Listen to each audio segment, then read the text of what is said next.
এই ঘরের নারীরা শোনো, তোমরা যদি 4টা কাজ করে মরতে পারো, আল্লাহ 8টা জান্নাতের দরজা খুইলা দিবে। যেই দরজা দিয়ে মন চায় ওই দরজা দিয়ে তোমরা জান্নাতে ঢুকে যাবে। আল্লাহর পয়গম্বর বলে 4 কাজের মধ্যে 1 নাম্বার কাজ হইল নামাজ পড়া। আজান দিলে তোমাদের তো মসজিদ নাই, তোমাদের তো জামাত নাই রে মা। আজান দেওয়ার সঙ্গে সঙ্গে তোমরা উযু কইরা যায় নামাজটা বিছাইয়া নামাজে দাঁড়ায় যাও। 2 নাম্বার কাজ হইল রমজান মাসে রোজা রাখা। রমজান মাস এমন দামি মাস, এই রমজান মাসে 1 টাকা দান করলে 700 টাকা দানের সওয়াব হয়। একটা নফল ইবাদত করলে একটা ফরজের সমান আল্লাহ সওয়াব দিয়ে দেয়।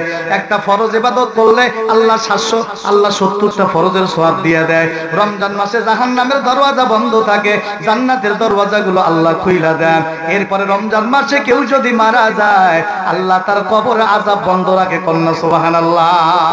হে মা, আগামী মার্চ মাসে রোজা, খবরদার রোজা থাকবা, তবে কারো গীবত করবা না, চুগলখুরি করবা না, মিথ্যা বলবা না।